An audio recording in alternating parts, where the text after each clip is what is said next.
This video we will be talking about conservation of momentum. So before we start with the topic, I would want you to understand momentum क्या होता है. तो momentum is basically the product of mass and velocity, right? Product of mass and velocity. So I can define momentum as product of mass and velocity, and if I would have to denote it mathematically, so I can write momentum is equal to mass into velocity. अब हर कहीं तो हम ये पूरा का पूरा लिखने वाले नहीं है, तो हम क्या करेंगे, इसको सिंबलिकली रिप्रेजेंट करते हैं. मोमेंटम का सिंबल होता है P, मास का सिंबल होता है M और वेलोसिटी का सिंबल होता है V. So from this you can deduce the equation as P is equal to mv. मैंने ब्रैकेट में डाल दिया थोड़ी होशियारी मारने के लिए, ठीक है. तो मोमेंटम आपको पता चला कि मोमेंटम जो है वो product of mass and velocity होता है और इसका फॉर्मूला होता है P is equal to mv. ठीक है, चलिए अब एक सिचुएशन कंसिडर करो. आपके पास एक बॉल है और एक ये दूसरा बॉल है, ठीक है. You have got two balls with you right now. So this is mass of ball A and this is mass of ball B, right. So हमारे पास दो बॉल्स थी, बॉल ए और बॉल बी, ठीक है. ये सिचुएशन कब है, ये है बिफोर कोलिजन. हम लोग क्या करवाने वाले हैं, इसे टकराने वाले हैं, इन दोनों को टकराएंगे हम लोग, ठीक है. ये जो बॉल ए है वो बी को टक्कर मारेगी. अब ये दूसरा सीन बन रहा है जहां पर बॉल ए और बॉल बी आपस में कोलाइड कर रहे हैं. तो ड्यूरिंग कोलिशन एंड लास्टली क्या होगा, बॉल ए जब टक्कर मारेगी बॉल बी को तो बॉल बी जो है मूव करने लग जाएगी और ये डिस्टेंस पे आ जाएगी. तो ये हो गया आफ्टर कोलिशन, ठीक है. आपके पास तीन सिचुएशन बन रहे हैं. अब ये सब क्या हुआ है, ये हुआ था कि एक पाथ पर, एक सेम पाथ पर बॉल बी जो थी वो स्टेशनरी थी, ठीक है. वो स्टेशनरी थी, वो एट रेस्ट थी, स्टेशनरी थी, एट रेस्ट थी, ठीक है. और ये बॉल ए जो थी ये मूवमेंट कर रही थी, ये मोशन कर रही थी. तो ये क्या कर रही थी, बॉल ए गई और उसने बॉल बी को टक्कर मारी. तो यहाँ पर हम देख रहे हैं बॉल ए और बी कोलाइड कर रहे हैं, अभी बस ये जुड़े ही हैं, ठीक है. अब हुआ ये कि बॉल ए ने जब बॉल बी को टक्कर मारी तो बॉल ए तो रुक गई, ठीक है. अब ये बॉडी जो मोशन कर रही थी वो स्टेशनरी हो गई है, वो रेस्ट पर आ चुकी है. और ये बॉडी जो स्टेशनरी थी इस केस में अब वो मोशन करने लग गई है, ठीक है. चलो आई अंडरस्टैंड कि इतना सारी इंफॉर्मेशन एक साथ डाइजेस्ट करना डिफिकल्ट है, तो चलो रिवाइज कर लेते हैं. हमारे पास पहला केस था बिफोर कोलिजन, जब दो बॉल्स, बॉल ए और बी एक ही पाथ पर थी. बॉल बी स्टेशनरी थी, बॉल ए मोशन करते हुए जा रही थी और उसने टक्कर मारनी है बॉल बी को. तो यहाँ पे हमने दिखाया कि टक्कर हुआ. अब टक्कर होने के बाद में क्या हुई, बॉल ए बी को टक्कर मारने के बाद रुक गई और बॉल बी जो रुकी हुई थी वो मोशन में आ गई. तो इसका स्टेट ऑफ मोशन चेंज हुआ, बॉल ए का मोशन चेंज हुआ बिफोर और आफ्टर में, और बॉल बी का भी स्टेट ऑफ मोशन है वो चेंज हुआ. पहले स्टेशनरी थी अब मोशन में आ गई है, ये पहले मोशन में थी और अब ये स्टेशनरी हो चुकी है, ठीक है.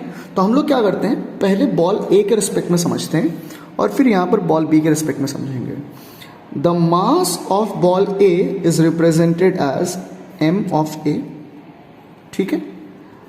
Mass of ball A is represented as m of A. Mass of ball B is represented as m of B, ठीक है. अब देखिए जब ये मूव कर रही थी, जब ये मूव कर रही थी तो इसके पास कुछ वेलोसिटी रही होगी बॉल ए के पास में, वो हो गई इसकी इनिशियल वेलोसिटी, ठीक है. वो हो गई इसकी इनिशियल वेलोसिटी. तो आप इनिशियल वेलोसिटी के लिए सिंबल क्या लगाते हो, सिंबल लगाते हैं हम लोग u, right. So this becomes u of a. Similarly अभी ये बॉल b थी, हाँ भले ही स्टेशनरी है, भले ही स्टेशनरी है, पर इनिशियल वेलोसिटी तो बैठ रही है ना, जीरो ही है लेकिन बैठ तो रही है.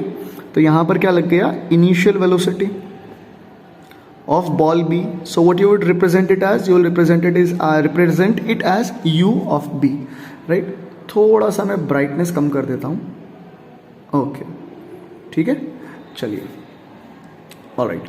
सो नाउ हमारे पास वेलोसिटीज हो गई इनिशियल और फाइनल. अभी एक फाइनल भी आएगी, ठीक है. अब देखो ये टक्कर हुई, टक्कर होने के बाद में बॉल ए तो रुक गया, इसकी वेलोसिटी में चेंज आया है. अब ये फाइनल वेलोसिटी हो गया और ये बॉल मूव करने लग गया. तो ये भी कौन सा वेलोसिटी हो गया, फाइनल वेलोसिटी. पर कौन से बॉल का, बॉल बी का, ठीक है. तो आपके पास में फाइनल वेलोसिटी आ गई है. फाइनल वेलोसिटी आ गई क्या, बॉल ए के लिए वी ए, ठीक है. यहाँ पर मैंने कैपिटल और स्मॉल में थोड़ा सा मिस्टेक हो गया है, तो that is I think fine, आप करेक्ट कर लीजिएगा उसे. तो तो फाइनल वेलोसिटी जो हो गई उसको आप रिप्रेजेंट करोगे v ऑफ b से। ठीक है ना। चलो अब एक बात समझनी है आपको। देखो मोमेंटम में कुछ चेंज हो रहा है। ये यहाँ पर इनिशियल मोमेंटम था बॉल ए का, यहाँ पर बॉल ए का फाइनल मोमेंटम था। दो मोमेंटम हो गए बॉल ए के लिए, ये इनिशियल मोमेंटम है और ये फाइनल मोमेंटम है। तो मैं बॉल ए के लिए लिखता हूँ P2 माइनस P1।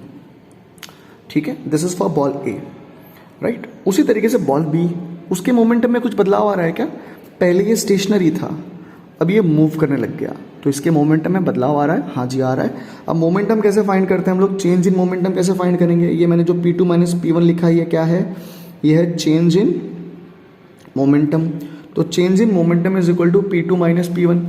ठीक है, उसी तरीके से यहाँ पर बॉल बी के लिए change in momentum is equal to P2 minus P1। अब what is P2 and what is P1? P2 जो है वो है फाइनल मोमेंटम और P1 जो है वो है इनिशियल मोमेंटम।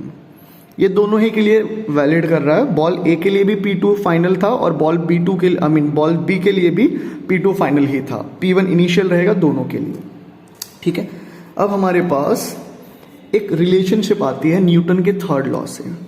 ठीक है, according to Newton's third law of motion. क्या है न्यूटन का थर्ड लॉ? न्यूटन का थर्ड लॉ है action and reaction are equal and opposite in direction. मतलब जब भी दो बॉडी इंटरैक्ट करती हैं तो अगर पहली बॉडी ने दूसरी बॉडी पे फोर्स लगाया होगा तो दूसरी बॉडी भी पहली बॉडी पर उतना ही फोर्स लगाएगी, पर डायरेक्शन जो होगी वो अपोजिट होगी, विपरीत दिशा में फोर्स लगेगा। सो बॉल ए ने बॉल बी पे फोर्स लगाया, उसको मैं रिप्रेजेंट कर रहा हूं F force of A on B. अब बॉल बी भी तो ए पे फोर्स लगाएगी ना, न्यूटन का थर्ड लॉ तो होल्ड करेगा true.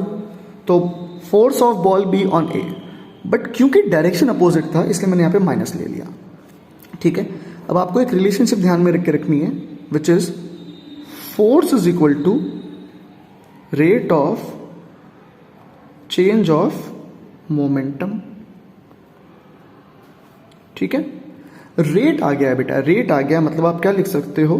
Force is equal to change in momentum, मैं यहां पे मो लिखा हूं, जगह कम है इसलिए, upon time, that is equal to F is equal to P upon T.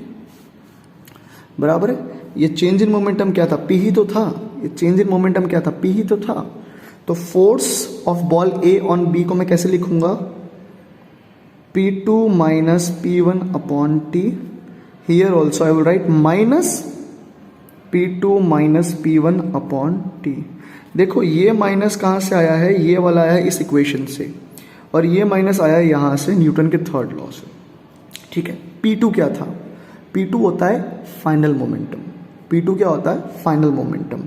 P2 क्या होता है? Final momentum.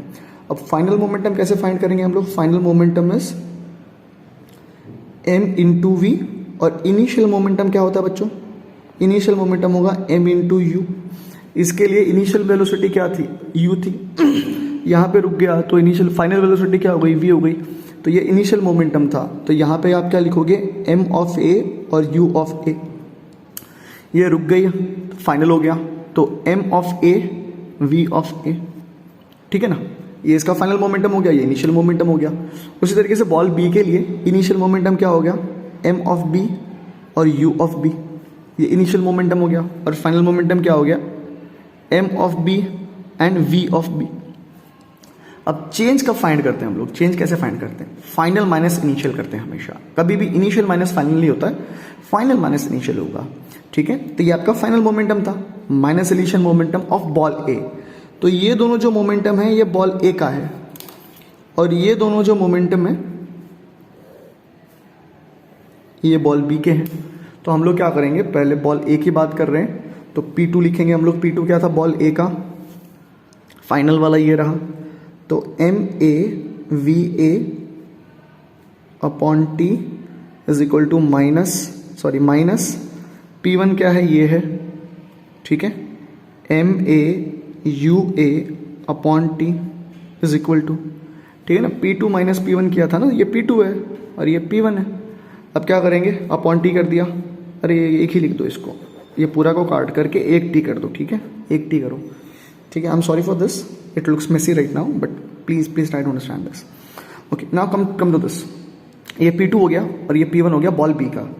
तो P2 क्या लिखा है, MB VB minus MB UB upon क्या है, T, ठीक है। अब इन दोनों इक्वेशन में लेफ्ट और राइट साइड में क्या दिख रहा है, T कॉमन दिख रहा है, तो हम इस T को और इस T को क्या कर देंगे, काट देंगे। और मैंने एक मिस्टेक कर दी, यहाँ पे मैंने माइनस नहीं लगाया था, तो माइनस लगा देना है।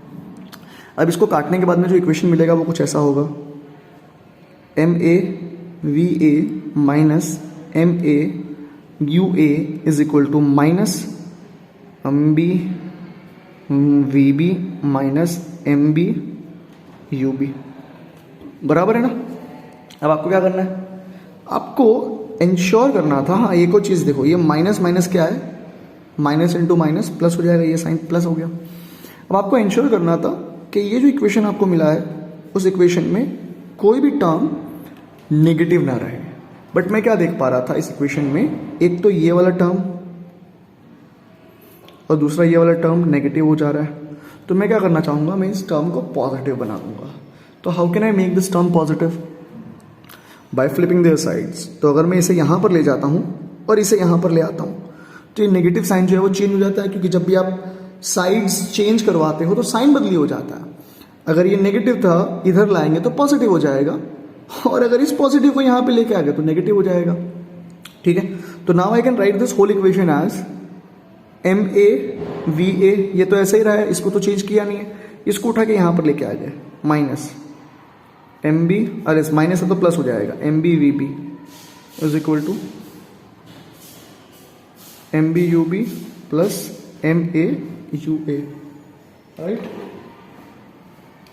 सो अपने पास क्या हो गया, अपने पास आ गया ये final equation. And what is this final equation, this is conservation of momentum. ये क्या हो गया, ये आपका फाइनल मोमेंटम हो गया, और ये क्या हो गया, आपका इनिशियल मोमेंटम हो गया, बराबर। So here we conclude with this conservation of momentum.